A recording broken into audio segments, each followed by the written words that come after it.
A carta de Paulo aos Efésios. A história como Paulo chegou à cidade de Éfeso é muito interessante. Você pode ler sobre isso em Atos capítulo 19. Éfeso era uma cidade enorme. Era o epicentro de adoração da maioria dos deuses gregos e romanos. E durante mais de 2 anos, Paulo teve uma presença missionária realmente eficaz lá e muitas pessoas se tornaram seguidoras de Jesus. Anos depois, após ser preso pelos romanos, Paulo escreveu essa carta. O movimento do pensamento dessa carta divide-a em 2 metades realmente claras. Na primeira metade, Paulo explora a história do Evangelho, como toda a história alcançou seu clímax em Jesus e na criação desta comunidade multiétnica de seus seguidores. A segunda metade da carta está ligada à primeira através da palavra portanto. E aqui Paulo explora como a história do Evangelho deve afetar a forma como vivemos cada parte da nossa história de vida, pessoalmente, em nossos bairros e comunidades e em nossas famílias. Então, vamos nos aprofundar e ver como Paulo desenvolve tudo isso. O capítulo 1 começa com um belo poema em estilo judaico, onde Paulo louva a Deus, o Pai, pelas coisas surpreendentes que fez em Jesus Cristo. Desde a eternidade passada, o Pai teve como propósito escolher e abençoar um povo da aliança.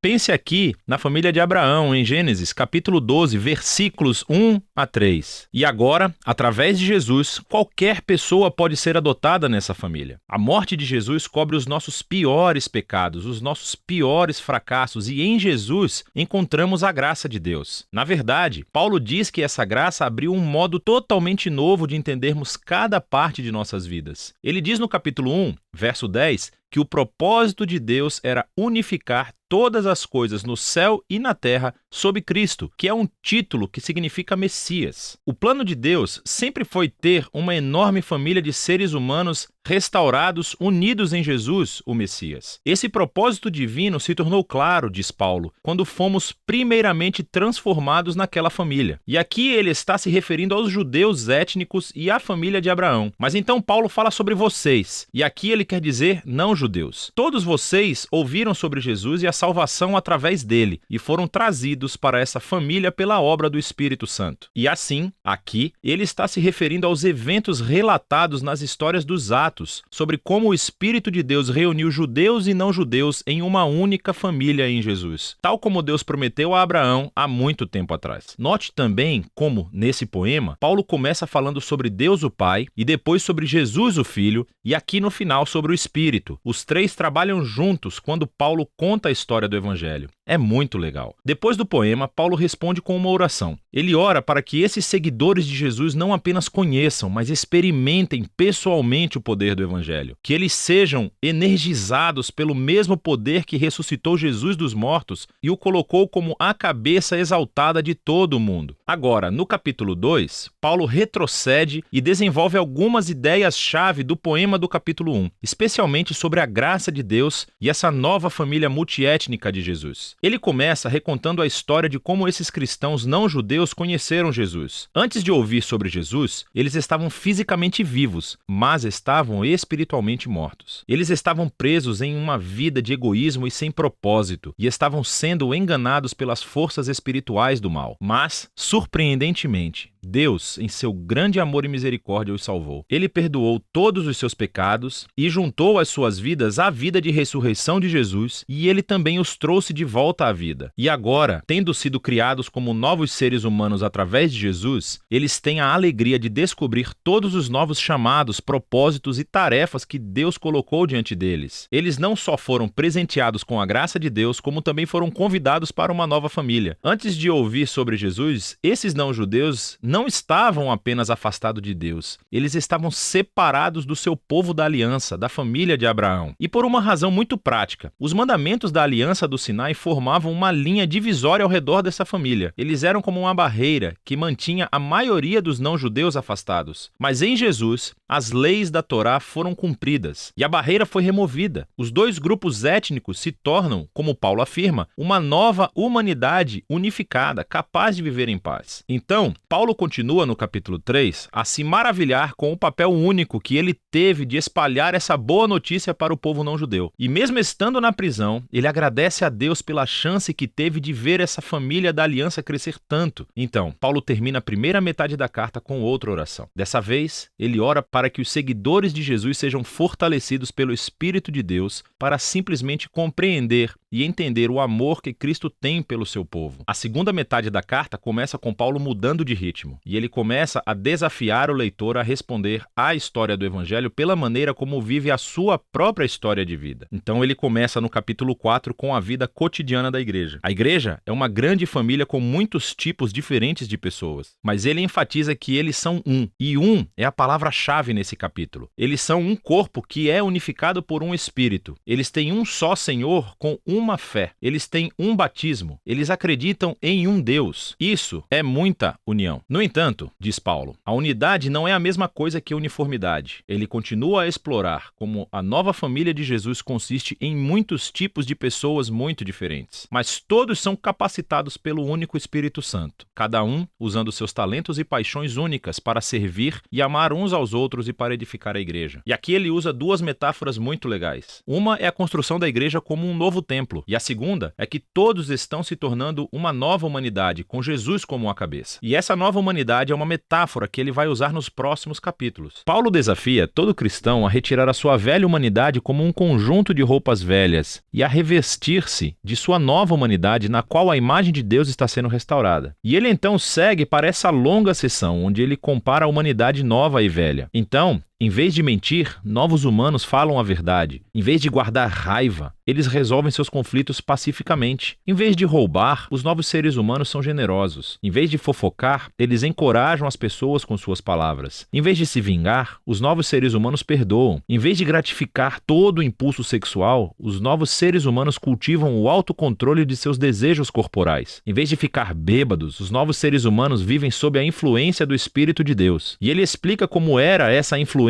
de 4 maneiras diferentes. As 2 primeiras têm a ver com o canto. Cantar juntos, mas também cantar sozinhos. E isso é realmente interessante. A primeira coisa que Paulo pensa sobre como o Espírito funciona na vida do povo de Jesus é cantar e música. O terceiro sinal da influência do Espírito é gratidão por tudo. E a quarta é que o Espírito obrigará os seguidores de Jesus a se colocarem abaixo dos outros e a elevar os outros como mais importantes que eles mesmos. E Paulo, na verdade, expande esse quarto ponto mostrando como isso funciona no casamento cristão. Então, você tem uma esposa que segue Jesus. Ela é chamada a respeitar e permitir que seu marido se torne responsável por ela. E o marido é chamado a amar a sua esposa e usar sua responsabilidade para colocar a sua vida egoísta de lado e priorizar o bem-estar de sua esposa acima do seu. E Paulo diz que esse tipo de casamento está realmente reencenando a história do Evangelho. As ações do marido imitam Jesus e o seu amor, e o seu auto-sacrifício. As ações da esposa imitam a igreja, o que permite que Jesus a ame e a faça nova. Paulo então aplica a mesma ideia a filhos e pais, bem como escravos e mestres. Paulo encerra a carta lembrando a esses cristãos a realidade do mal espiritual. Esses são seres e forças que tentarão prejudicar a unidade do povo de Jesus e a comprometer a sua nova humanidade. E assim, Paulo os desafia a permanecerem firmes e a colocarem esse conjunto metafórico de armaduras corporais que ele descreve em detalhes. E Paulo tirou todas essas peças de armadura do livro de Isaías e como Isaías descreveu o rei messiânico. E agora, como seguidores do Messias, precisamos adotar os atributos do Messias como nosso, porque nós formamos o corpo de Jesus. Na prática, acho que Paulo quer que os cristãos comecem a formar hábitos, usando proativamente a oração e as escrituras em nossos relacionamentos uns com os outros, para nos ajudar a crescer e a amadurecer como seguidores de Jesus. E essa é a carta aos Efésios, muito poderosa. É onde Paulo resume toda a história do Evangelho e como ele deve reformular cada parte da nossa história de vida.